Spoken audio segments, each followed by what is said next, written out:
Selamat siang semuanya, sore. Ya, semua siap untuk mendengarkan firman? Ya. Jadi minggu lalu kita udah dengar firman, judulnya siapa yang ingat? What if, ya. Kita minggu lalu kita udah dengar firman dengan judul What if. Jadi what if itu apa sih?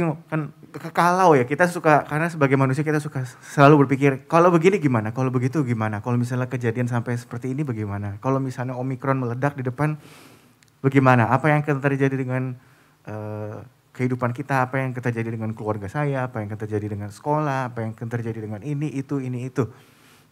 Tapi pada hari ini aku mau bagikan sesuatu sebagai respon juga daripada khotbah minggu lalu. Kalau minggu lalu kita bicara soal what if, hari ini kita akan merespon dengan even if. Ya. Kalau what if bicara soal kalau, even if bicara soal kalaupun. Ya, hanya dengan tambahan satu kata pun aja itu sudah mengartikan sesuatu yang sangat berbeda. Jadi kita suka kalau misalnya kalau itu kita bicara soal ketakutan, fear, worry, khawatir. Tapi ketika kita bicara kalaupun, itu bicara soal posisi hati kita yang resting. Khotbah 2 minggu lalu bicara juga soal resting. Ya, soal rest. Jadi bahwa ketika kita selalu ngomong kalau gini gimana, kalau gitu gimana, itu selalu kaitannya dengan kekhawatiran. Tapi ketika kita mulai bisa berkata, kalaupun itu terjadi, itu bicara soal rest, itu bicara soal faith, itu bicara soal iman kita. Amin. Jadi ini sebagai respon daripada khotbah minggu lalu. Jadi bukan hanya kita what if. Jadi jangan sampai kita cuman nanya terus, aduh kalau begini gimana, kalau begitu gimana. Tapi postur kita sebagai seorang Kristen, sebagai seorang percaya, sebagai anak-anak muda di dalam Tuhan, postur kita atau respon kita harusnya kalaupun itu terjadi, aku tetap percaya sama Tuhanku. Ya, amin. So, nah, aku percaya iblis tuh gak suka dengan attitude ini ya. Dengan attitude even if. Karena iblis tuh selalu berusaha membuat kita restless. Iblis selalu berusaha membuat kita tuh tergesa-gesa. Iblis selalu dan makanya hati-hati teman-teman di zaman-zaman seperti sekarang ini dengan teknologi, dengan segala macam. Kita sepertinya punya segala macam aktivitas yang bisa kita kerjakan. Walaupun gak seharusnya kita kerjakan. Tapi so many things, ada sangat banyak hal yang bisa kita kerjakan, yang kita mau kerjakan, sampai akhirnya kita, fokus kita itu terbengkalai, fokus kita itu terdistract dari Tuhan. Dari mengikuti Kristus. Kalau dulu aku pernah khotbah juga soal following Jesus, bahwa salah satu salah satu kunci untuk kita mengikuti Kristus itu adalah fokus. Ketika kita fokus, kita terarah kepada Kristus. Mata kita terarah kepada Kristus. Petrus, waktu Yesus lagi ngomong sama Petrus kan nanya, itu apa yang akan terjadi dengan Yohanes? Tapi jawabnya Yesus apa? Kalaupun aku menghendaki dia untuk hidup selamanya, itu bukan urusan kamu. Urusanmu adalah ikut Tuhan. Jadi kita sebagai manusia terkadang, kalau ini gimana? Apa yang akan terjadi dengan orang ini? Apa yang akan terjadi dengan orang itu? Gereja ini melakukan ini. Apa yang harus kita lakukan sekarang? Ayo kita lakukan seperti gereja ini, seperti gereja itu. Ayo aku pengen jadi seperti temanku yang itu seperti ini. Ditambah lagi dengan Instagram, kita bisa ngelihat bukan hanya teman kita, tapi orang-orang lain yang kita nggak kenal. Selebgram lah, apapun itulah. Kita lihat semuanya, oh gue pengen seperti ini, aku pengen seperti itu. So many things that we want, sampai kita lupa untuk mengikut Kristus. Karena jawaban Kristus adalah satu, kalaupun mereka hidup seperti itu, apa urusannya dengan kamu? Tugasmu adalah ikut Kristus. Jadi, itu adalah caranya iblis itu tuh untuk kita tidak mencapai apa yang Tuhan inginkan. Itu dia mungkin gak bisa ngambil janji Tuhan dari kita. Karena janji Tuhan adalah ya dan amin. Tapi yang dia bisa lakukan adalah dengan menggeser fokus kita, sehingga kita gak dapetin itu. Sehingga respon kita jadi gak benar. Karena kita terlalu fokus dengan ini, dengan itu, sampai kita lupa dengan janji Tuhan. Ya. Jadi hari ini kita mau belajar kita hari ini mau lihat apa kata firman gitu loh soal ini terutama. Even if gitu, maksudnya soal tadinya aku pengen kasih judul khotbah ini itu Rest in Peace. Itu sebetulnya judul yang waktu itu aku pernah kasih waktu di IG live sharing waktu itu. Cuma berhubungan, aku ingat minggu lalu ngomong soal what if, so I switch with even if gitu. Karena menarik kalau misalnya kita ngomong rest in peace ya, itu kan sangat erat hubungannya dengan apa? Meninggal ya. Orang meninggal baru bisa rest in peace. Orang meninggal kayaknya baru bisa hidup dengan tenang. Baru bisa beristirahat dengan tenang. Tapi sebetulnya di dalam Kristus, coba kita buka di dalam Yohanes 14. Yohanes 14 ayat 27.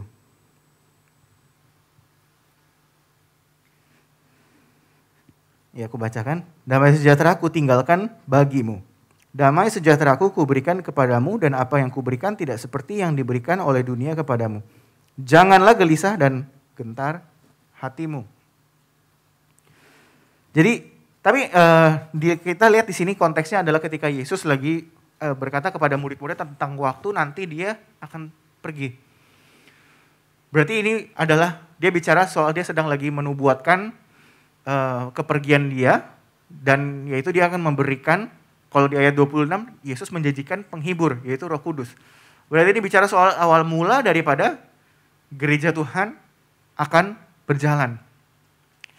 Nah, jadi berarti kita melihat bahwa awal mula gereja Tuhan berjalan bukan hanya diberikan oleh Yesus sang penghibur yaitu Roh Kudus, tapi di ayat 27 Yesus juga bilang apa? Damai sejahtera kuberikan kepadamu. Berarti bukan cuma Roh Kudus doang yang diberikan sama Tuhan, tapi dia berikan damai sejahtera. Tapi seringkali kita sebagai gereja selalu bahasnya Roh Kudus, bukannya berarti Roh Kudus nggak penting ya. Tapi Roh Kudus, karunia Roh, berjalan dalam karunia Roh segala macam. Tapi kita lupa membahas ayat 27 ini yaitu damai sejahtera. Karena berarti kalau misalnya Yesus bilang seperti ini, berarti Roh Kudus dan damai sejahtera tidak bisa dipisahkan. Dua-duanya dia kasih bareng-bareng. Sang penghibur dan damai sejahtera. Berarti nggak cukup hanya Roh Kudus, tapi kita juga perlu Roh Kudus dan damai sejahtera untuk bekerja bersama-sama. Itu bukan berarti nggak cukup Roh Kudus, tapi ketika kita dapat Roh Kudus, harusnya kita juga mendapatkan damai sejahtera itu. Karena kita seringkali lupa bahwa kita selalu diajarkan soal Roh Kudus, bagaimana berjalan di dalam kuasa Roh Kudus. Bagaimana kita mendapatkan karunia Roh Kudus, bukannya berarti itu nggak penting. Tapi jangan sampai lupa sama itunya. Makanya kenapa nggak heran banyak zaman sekarang orang-orang yang melayani di dalam gereja Tuhan depresi. Berjalan bergerak di dalam kuasa Roh Kudus tapi tetap depresi hidupnya. Tetapi punya anxiety, zaman sekarang bilang anxiety lah, panic attack lah, whatever it is. Tapi mereka melayani. Bergerak di dalam roh.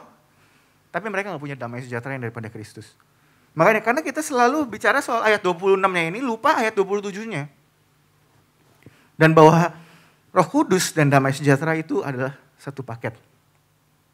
Ya. Jadi peace atau damai sejahtera itu sudah diberikan oleh Tuhan. Dan di sini jelas dibilang damai sejahtera kuberikan kepadamu, dan apa yang kuberikan tidak seperti yang diberikan oleh dunia. Berarti dunia juga bisa kasih loh damai, jangan salah. Dunia bisa kasih damai, tapi tidak seperti yang Tuhan katakan. Nah, yang menarik berarti makanya seperti tadi kita bilang beristirahat dengan tenang, yaitu meninggal. Nah, itu adalah damai yang ada di dalam mata dunia.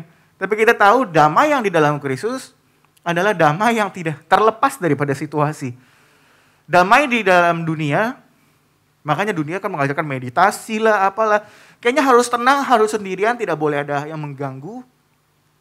Harus melepaskan semua kekayaan segala macam, melepaskan diri dari pekerjaan, melepaskan diri dari dunia, baru bisa dapat inner peace katanya. Ya. Padahal di dalam Kristus dikatakan di dalam Yohanes 3 ayat 16, sebab begitu besar kasih Allah akan dunia ini. Tapi kalau dunia ini mengajarkan kalau mau dapat damai, lepaskan diri dari dunia. Padahal Yesus sendiri mati buat dunia. Jadi kita sebagai orang Kristen itu adalah damai yang tidak alkitabiah ya. Damai yang melepaskan diri dari semua orang, harus ke gunung kayak atau apa gitu, meditasi baru dapat damai. Damai yang di dunia adalah damai yang didapatkan karena situasi tertentu. Tapi damai yang diberikan Tuhan adalah damai yang terlepas dari situasi apapun. Jadi mau situasi lagi baik, mau lagi buruk, kita tetap bisa mendapatkan damai itu. Makanya itu yang membuat Yesus bisa tidur di kapal. Padahal lagi diombang-ambing sama angin, sama ombak. Tapi dia bisa tetap tidur. Itu damai itu yang mau diberikan sama Kristus, sama kita. Bukan damai yang kata dunia. Dunia bisa berikan damai, ya kalau misalnya kita punya banyak duit. Kalau kita sukses, kalau penghasilan kita sudah sampai segini, ya itu kita bisa dapat damai. Ya, di situ kita punya financial security katanya. Tapi di dalam Kristus, mau punya uang, mau nggak punya uang, mau nilai lagi jeblok, mau nilai lagi bagus, kita tetap punya damai. Bukan berarti kemudian dapat nilai jeblok habis itu nggak belajar ya. Itu namanya bodoh, bukan damai itu. Ya. Jadi dunia pun bisa memberikan damai, tapi kita percaya bahwa kita mau mendapatkan damai yang daripada Kristus itu. Amin.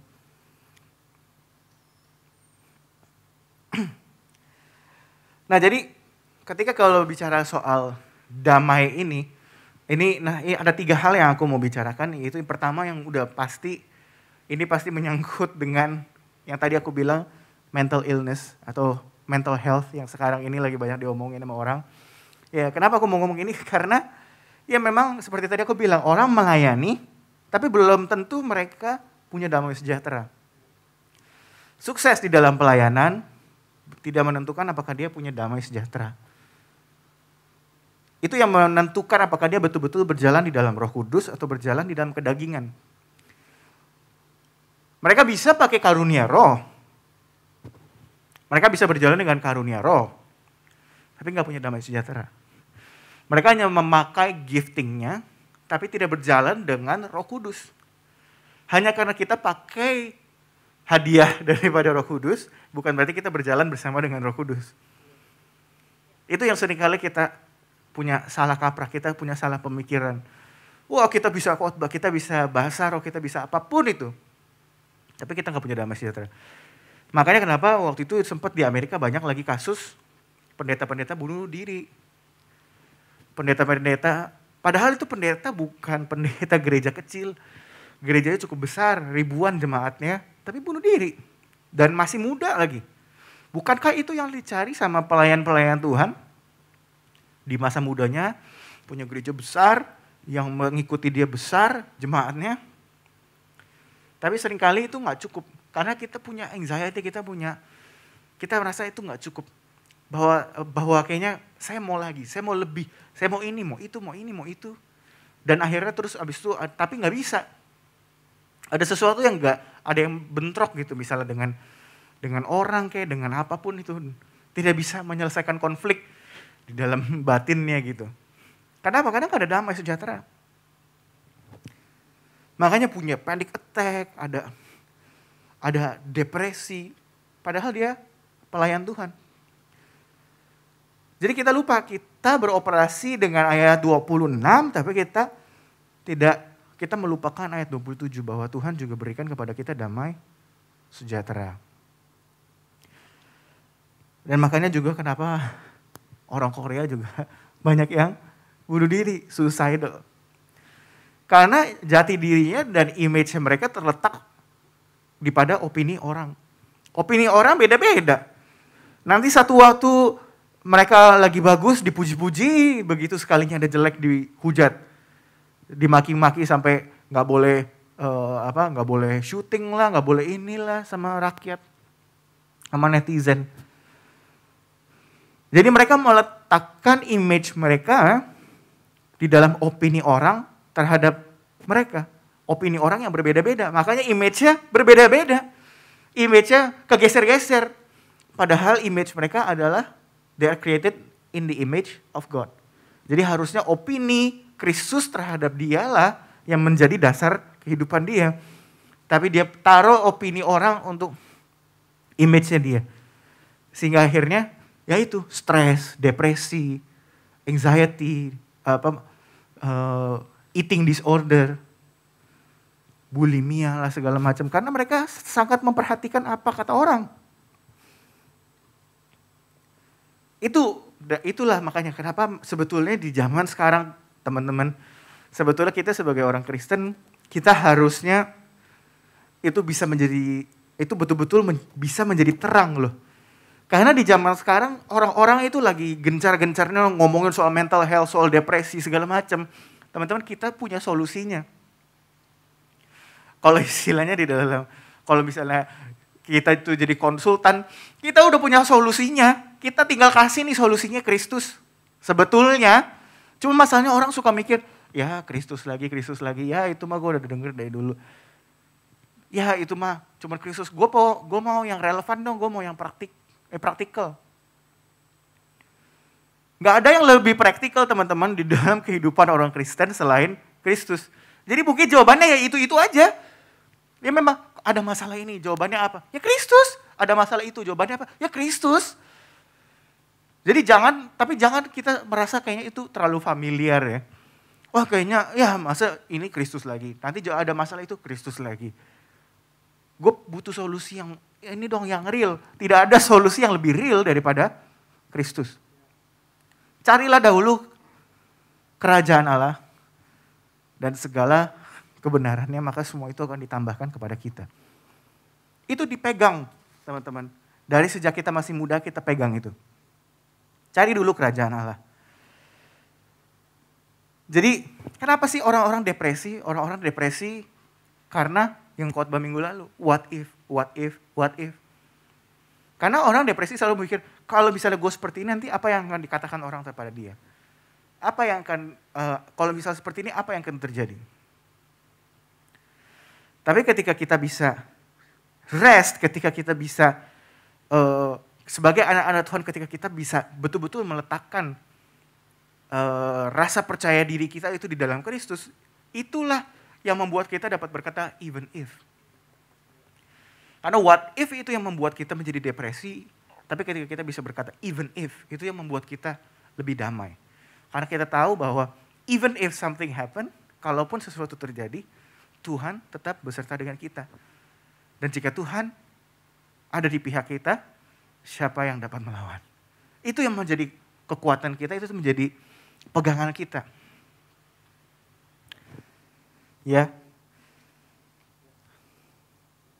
Kedua, ini sudah pasti seperti tadi juga kan aku bilang bahwa damai sejahtera itu selalu bicara soal postur, even if bicara soal postur rest. Kalaupun bicara soal postur rest. Nah, aku mau menjelaskan sedikit soal rest. Coba kita buka di Lukas 5. Lukas 5 ayat 15 sampai 16. Ini waktu masih berapa lama lagi ya kan? Berapa? 25 menit. Oke. Lukas 5 ayat 15 sampai 16. Tetapi kabar tentang Yesus makin jauh tersiar dan datanglah orang banyak berbondong-bondong kepadanya untuk mendengar dia dan untuk disembuhkan dari penyakit mereka. Kita stop dulu. Berarti di ayat 15 ini kita bisa lihat apa? Kalau dalam konteks gereja, pelayanannya Yesus lagi apa nih? Lagi naik daun ya. Pelayanan Yesus lagi naik besar-besaran. Banyak orang kan lagi cari gerejanya nih, gerejanya Yesus nih di mana sih? Pada mau datang semua, pada mau berjemaat, pada mau ikut kelas New Life semua. Pada perlu disembuhin lah semua. Tapi yang lucu, kita lihat coba ayat 16. Akan tetapi ia mengundurkan diri ke tempat-tempat yang sunyi dan berdoa. Kalau kita lihat, kalau di dalam bahasa Inggrisnya yang lucu adalah di ayat 16. Therefore, he often withdrew himself. Bukannya cuma mengundurkan diri, tapi dia bilang often withdrew himself. Sering.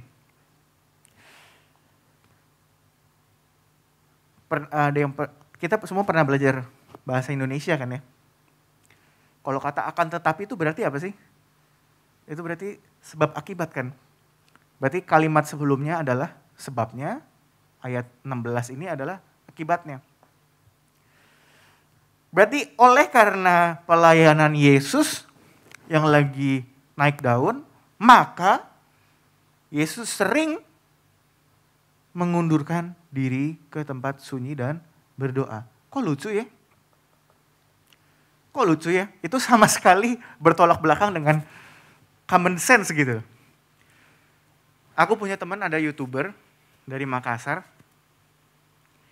Waktu itu dia bangun YouTube-nya dia masih subscriber masih ribuan.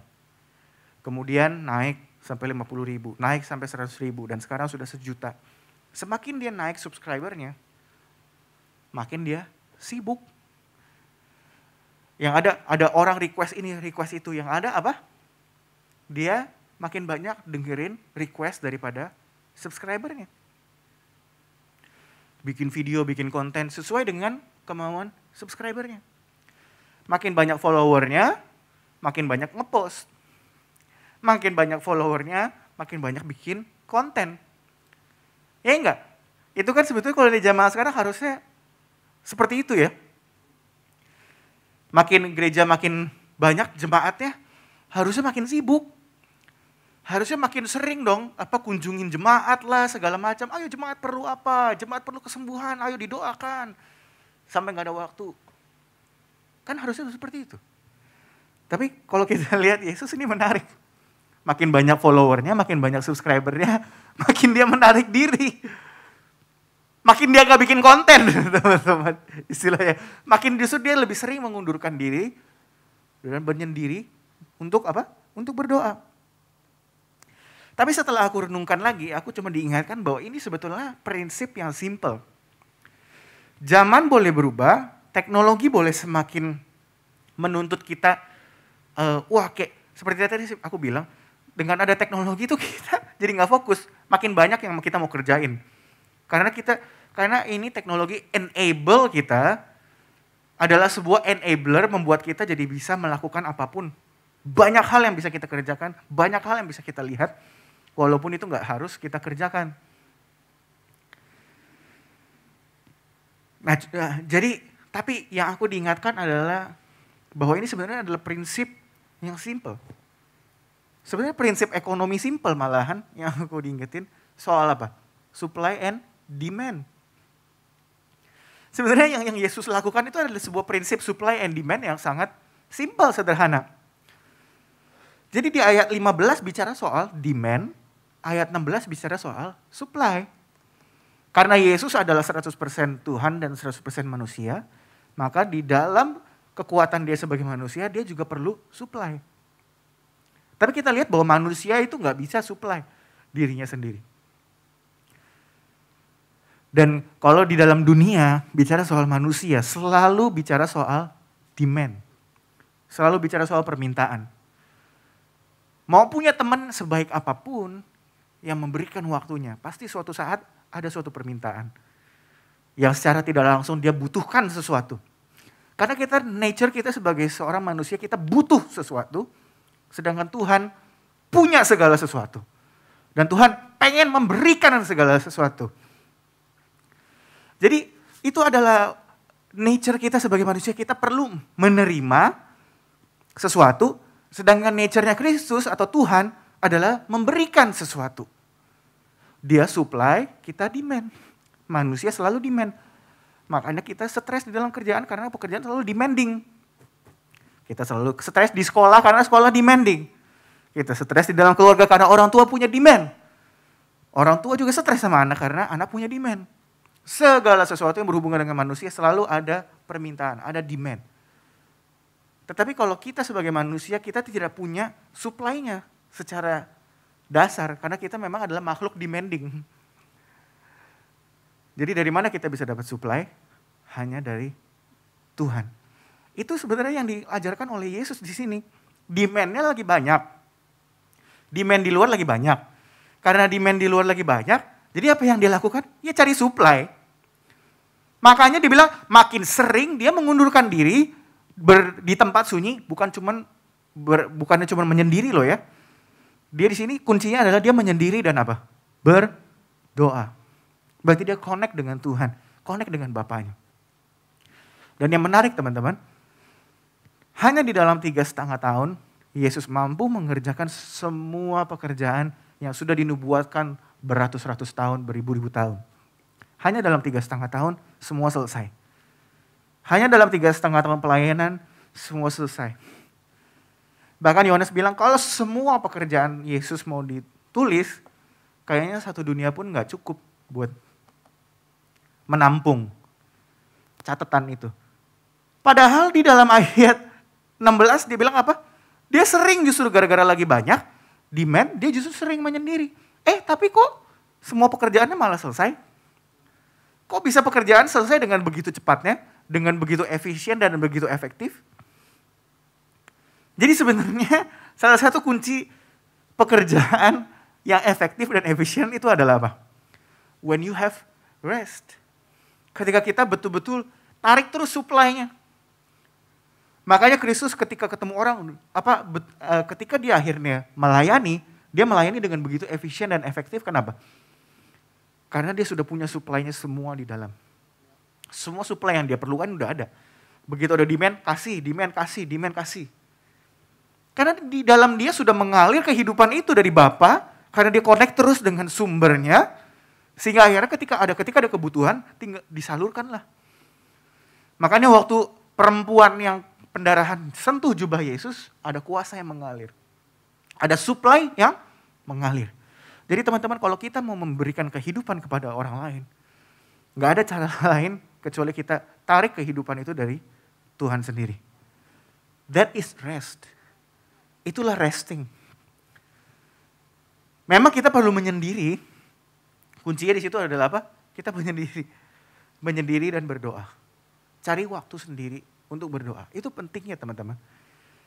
Di zaman sekarang dengan sosial media segala macam, kayaknya walaupun kita sendiri kayaknya kita harus kerjain semua segala itu. Tapi di sini Yesus mengajarkan untuk kita slow down. Slow down. Cari waktu sendiri dan berdoa. Disitulah supply kita mengalir. Amin.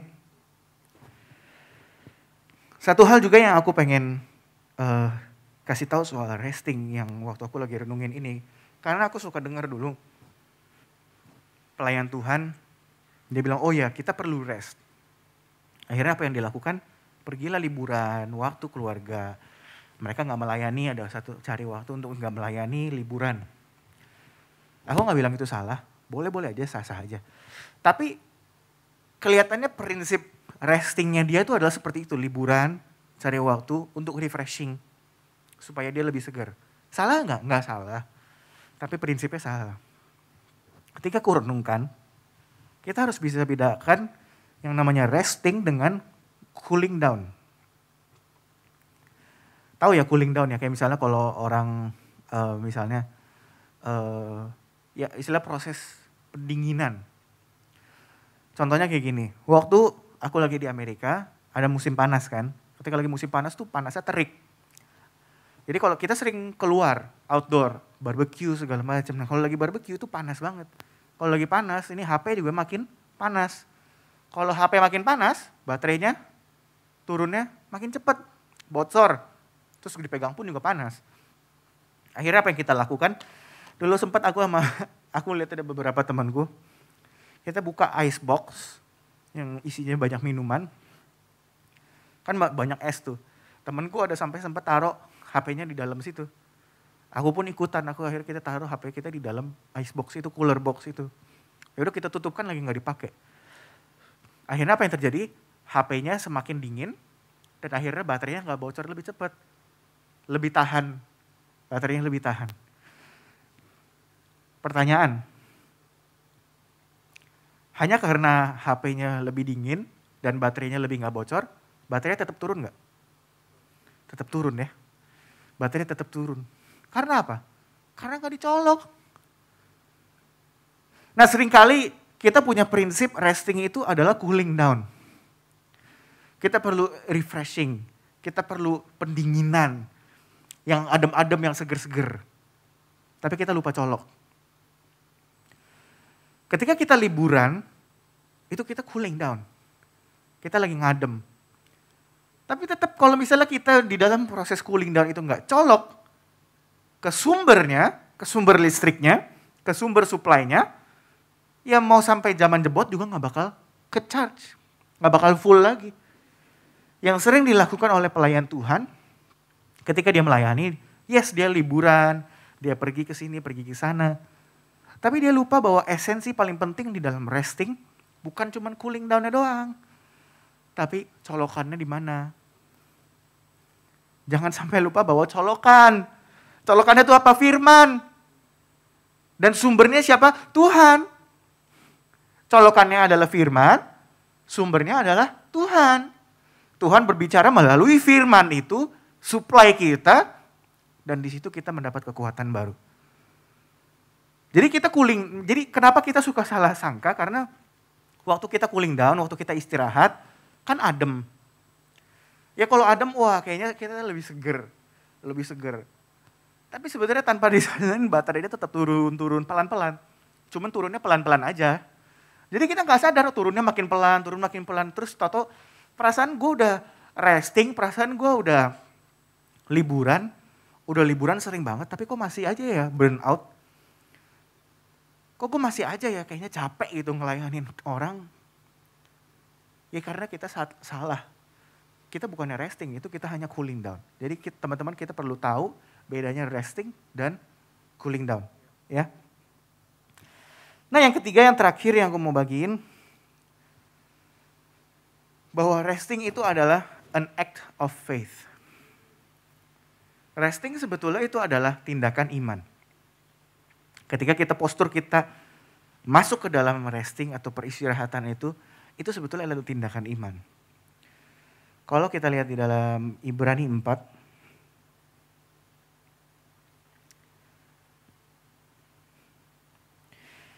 kalau Ibrani 4, di ayat 1 dibilang, sebab itu baiklah kita waspada supaya jangan ada seorang di antara kamu yang dianggap ketinggalan, sekalipun janji akan masuk ke dalam perhentiannya masih berlaku. Karena kepada kita diberitakan juga kabar kesukaan sama seperti kepada mereka, tetapi firman pemberitaan itu tidak berguna bagi mereka karena tidak bertumbuh bersama-sama oleh iman. Jadi salah satu yang membuat orang itu jadi berhenti daripada, maksudnya orang itu nggak bisa masuk ke dalam resting itu adalah karena iman. Jadi resting itu dengan iman itu sangat berkaitan erat. Kemudian di ayat 11, karena itu baiklah kita berusaha untuk masuk ke dalam perhentian itu. Let us strive therefore to enter into the rest. Supaya jangan seorang pun jatuh karena mengikuti contoh ketidaktaatan itu. Jadi yang dimaksud ketidaktaatan ini itu apa? Tidak ada iman. Jadi sebetulnya ketidaktaatan, berarti sebetulnya obedience atau ketaatan kepada Tuhan itu bicara soal apa sih? Bicara soal iman. Dan bagaimana kita bisa masuk ke dalam iman itu? Resting. Kembali lagi, resting itu bukan berarti kita nggak ngapa-ngapain ya. Tetapi resting itu bicara soal apa yang ada di dalam diri kita, yang seperti tadi aku bilang peace, damai sejahtera itu. Ketika kita betul-betul aman, ketika kita betul-betul bergantung kepada Tuhan. Kita tahu kan bahwa tubuh kita adalah bait Allah. Kalau tubuh kita adalah bait Allah berarti ada 3 bagian. Ada bagian luar, bagian di dalam, dan paling dalam, ruang maha kudus. Di bagian paling luar, itu adalah tempat di mana paling ramai. Semua orang bisa ada di sana. Ministry, melayani semua orang, segala jenis orang. Jadi sama seperti di dalam tubuh kita, di bagian luarnya kita bisa sibuk. Di situ kita ministry, melayani orang, segala macam. Tapi ketika kita masuk ke dalam ruang maha kudus, yaitu di dalam spirit kita, itu adalah tempat di mana hanya kita dengan Tuhan. Di luar boleh sibuk, tapi di dalamnya peaceful.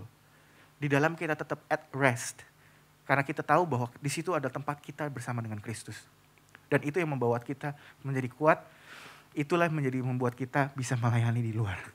Jadi tetap di luar bisa sibuk, tapi di dalamnya we are at rest. Karena kita betul-betul mengandalkan Tuhan. Kita bukan cuma melayani di luar, tapi kita juga tahu bahwa ada Tuhan di dalam diri kita. Jadi bukannya berarti ketika bicara soal rest, bukan berarti kita nggak kerja. Tapi memang ada porsinya di mana kita perlu stop, slow down. Karena untuk kita, seperti tadi Yesus, buat dia resting, dia juga perlu slow down. Bukannya berarti dia melayani terus, no, dia perlu slow down juga. Dia perlu berhenti dan kemudian connect dengan Tuhan. Makanya sebenarnya kenapa sih Tuhan itu kasih bangsa Israel hari Sabat. Karena di dalam perbudakan, yang namanya perbudakan, nggak ada namanya hari istirahat. Jadi sebenarnya Tuhan tuh kasih hari Sabat juga sebenarnya buat apa sih? Untuk menunjukkan kepada bangsa Israel kalau mereka sudah bebas dari perbudakan. Yang namanya budak nggak dapat hari libur. Nggak dapat satu hari libur. Tetapi ketika Tuhan membebaskan mereka, Tuhan sampai mengharuskan mereka menguduskan hari Sabat. Jadi seminggu sekali mereka harus full beristirahat untuk melayani Tuhan. Untuk maksud sebetulnya tujuannya adalah untuk connect dengan Tuhan. Satu hari nggak boleh kerja.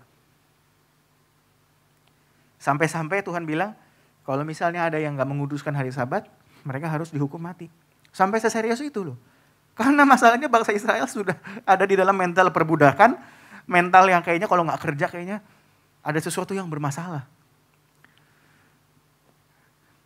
Tetapi justru itulah sebenarnya Tuhan tuh pengen tunjukkan kepada bangsa Israel. Istirahat sehari. Bahwa justru di dalam istirahat itu mereka menemukan kekuatan. Sebenarnya tujuannya juga dikasih hari Sabat tuh sebenarnya apa sih? Karena Tuhan itu menunjukkan bahwa ada blessing. Waktu mana datang, mana di hari ke-6, double porsi. Ya. Dan ini sebenarnya jujur aku mengalami sendiri waktu kerja di Chick-fil-A. Waktu di Amrik. Jadi itu adalah restoran fast food yang punya orang Kristen dan dia hari Minggu tutup. Satu hari dia tutup. Padahal secara statistik, restoran fast food hari Minggu adalah omset terbesar. Penghasilan paling banyak itu di hari Minggu. Tapi dia tutup. Tapi aku mengalami sendiri di semua restoran Chick-fil-A, aku dengar juga dari teman-temanku yang pernah kerja di sana. Hampir di semua restoran Chick-fil-A, di setiap hari ke-6, yaitu di hari Sabtu, kalau di situ di hari Sabtu, itu ramenya bukan main. Biasanya aku kalau kerja, hari biasa jam 9 itu masih sepi. Kita masih santai-santai. Mulai sibuk jam 11-an, karena udah mau deket-deket lunch. Tapi kalau yang namanya hari Sabtu, dari jam 8:30 aja, itu yang ngantri, udah gila-gilaan. Itu yang ngantri kalau di namanya drive-thru, itu ngantri sampai kita sempat bikin line-nya tuh bikin kayak ular. Saking banyaknya orang kalau hari Sabtu. Itu udah, kalau misalnya aku lagi kerja di depan bagian drive-thru, waduh. Biasanya kalau lagi bagian drive-thru, kalau udah ngambilin orderan berapa mobil, lagi rame, terus bentaran ada yang sepi. Tapi kalau namanya hari Sabtu, aduh gila itu ngomong gak selesai, saya bisa sampai 1 jam itu ngomong terus. What would you like for ini, waduh ngomong terus sampai leher sampai sakit. Itu kalau hari Sabtu tuh sampai sebegitunya. Jadi betul-betul aku melihat sama seperti apa yang ada di firman, bahwa di hari ke-6 sebelum mereka beristirahat, Tuhan kasih double porsi. Itu benar-benar kejadian seperti itu. Dan secara rata-rata penjualan, omset yang didapatkan oleh Chick-fil-A, satu store-nya itu lebih dari 2 kali lipat daripada McDonald's. Lebih 2 kali lipat lebih daripada restoran fast food manapun. Dia menghasilkan lebih, padahal dia tutup sehari. Sebenarnya itu yang dimaksud oleh Kristus. Makanya kenapa aku bilang resting itu sebetulnya adalah tindakan iman. Karena kita percaya Tuhan ingin menunjukkan, lo kerja cukup 6 hari, gak usah kayak orang lain di dunia. Cukup kerja 6 hari, mungkin orang dunia mikirnya itu bodoh. Harusnya lo kalau kerja 7 hari, dapat duit lebih banyak. Tapi Kristus mau menunjukkan bahwa yang memberikan kita berkat bukan dari hasil usaha kita, tapi dari Tuhan yang memberkati kita. Makanya kerja 6 hari, tapi Tuhan bisa berkati bangsa Israel lebih daripada orang-orang, lebih daripada negara-negara yang bekerja 7 hari. Jadi sebenarnya itu adalah tindakan iman. Makanya sebenarnya kenapa sih kita sebagai orang Kristen tuh memberikan persepuluhan? Memberikan persepuluhan itu bukan apa-apa, itu memberikan, itu iman, tindakan iman. Itu ada sebetulnya, persepuluhan itu adalah tindakan restingnya kita. Bahwa kita bukannya percaya kepada investasi kita bukan percaya kepada pekerjaan kita, bisnis kita. Tapi penghasilan pertama kita yang kita berikan kepada Tuhan. Yang terbaik kita berikan kepada Tuhan. Yang pertama, the first 10%. Jadi itulah sebabnya ketika biasa aku kalau misalnya dapat gaji, sebelum aku keluarin buat yang lain, aku sisihin dulu buat gereja, buat Tuhan. Jadi sebenarnya kenapa sih kita kasih 10%? Itu sebagai tindakan iman, sebagai tindakan resting, bahwa kita percaya financial kita ada di tangan Tuhan. Bahwa dengan 90% penghasilan kita bisa diberkati lebih daripada orang yang simpan 100% penghasilan mereka. Itu sebetulnya tindakan faith, itu adalah tindakan resting gitu loh. Jadi ketika kita memberikan persepuluhan, kita harus ingat that this is our act of faith. Bahwa ini adalah kita percaya we are resting in our financial. Orang-orang, wah untuk financial security, untuk mendapatkan financial security harus invest ini, invest itu. Sama halnya misalnya, kalau misalnya di sekolah atau bagaimana, ketika kalian datang di hari Minggu untuk melayani Tuhan, untuk ke gereja, itu juga sebetulnya adalah tindakan apa sih? Tindakan resting. Kita percaya bahwa ketika kita datang kepada Tuhan, hari-hari berikutnya Tuhan yang akan sertai. Mungkin anak-anak lain hari Minggu nggak ke gereja, mereka bisa have fun, mereka bisa nonton. Kalau zaman dulu, kayaknya aku pengen sekali-sekali hari Minggu tuh nggak ke gereja supaya nonton apa sih, nonton Doraemon lah, nonton yang lain. Kayaknya waktu di sekolah, semua orang cerita gitu loh. Ngomongin soal acara TV ini. Tapi aku nggak bisa ikut karena apa? Karena aku ke gereja. Tapi kita percaya bahwa ketika kita nggak ikut seperti itu, ketika kita datang ke gereja di hari Minggu, bahwa itu adalah act of rest. Bahwa di hari Senin sampai Sabtu, teman-teman justru di dalam sekolahnya, di situ teman-teman boleh diberkati. Ketika teman-teman dengar guru ngajar, apa yang perlu, apa yang misalnya teman-teman bisa dapatkan lebih cepat mungkin daripada teman-teman yang lain. Jadi ketika datang hari Minggu kita harus ngerti bahwa itu adalah actually act of resting. Gitu. Jadi so resting itu adalah sebetulnya act of faith. Sebenarnya ada banyak banget yang mau aku bagiin kalau bicara soal resting, ada banyak banget. Tapi hari ini ya aku hanya bahas sebagian aja. Bahas yang penting-penting supaya kita tuh ngerti dulu bahwa ini tuh adalah act, bahwa kayak tadi tuh even if itu sebenarnya itu adalah act of resting. Jadi kalaupun yang lain seperti itu, kalaupun ini terjadi, untuk kita bisa belajar berkata kalaupun, karena itu apa? Untuk belajar supaya kita bisa berkata kalaupun, itu bicara soal peace, bicara soal rest, bicara soal iman kita. Ketika kita punya iman itu, ketika kita betul-betul mengandalkan Tuhan, di situ kita bisa berkata, even if something happen, even if, kalaupun hari Minggu aku tetap harus datang ke gereja dan yang lain lagi senang-senang, kalaupun aku harus memberikan 10% dari penghasilan, kalaupun aku nggak bisa ngikut seperti yang lain, tapi aku percaya jika Tuhan ada bersama dengan kita, ada di pihak kita, siapa dapat melawan. Itulah sumber kekuatan kita, itulah sumber pengharapan kita. Bukan daripada kekuatan kita, bukan karena kita rajin belajar, bukannya berarti nggak boleh rajin belajar ya. Tapi bukan karena kita yang rajin, tapi karena Tuhan kita yang memberikan kepada kita kepintaran, Tuhan yang memberikan kepada kita kemampuan. Aku sanggup melakukan segala perkara karena Kristus yang menguatkan. Amin. Mari kita berdoa. Tuhan, aku berdoa, Tuhan aku serahkan hari ini, firman hari ini kepadamu. Biarlah Tuhan Engkau yang beracara bagi anak-anak di tempat ini. Untuk setiap kita Tuhan, dan semua yang mendengarkan. Biarlah kita boleh belajar Tuhan bahwa untuk mengandalkan Engkau, bahwa rasa aman kami, kehidupan kami sepenuhnya ada di dalam tangan-Mu, bukan di dalam kekuatan kami. Bahwa rasa aman kami bukan terletak di dalam kemampuan, bukan terletak di dalam teman-teman kami, bukan karena apa yang teman-teman kami katakan, tetapi betul-betul atas apa yang Engkau katakan bagi kami. Dan biarlah Tuhan kami betul-betul Tuhan mengandalkan Engkau di dalam setiap hari kami Tuhan. Di dalam apapun yang kami lakukan, biarlah kami terus mengandalkan Engkau. Dan hanya di dalam-Mu Tuhan kami serahkan hari ini Tuhan ke dalam tangan-Mu, di dalam nama Tuhan Yesus. Dan kami semua percaya, yang percaya boleh katakan amin.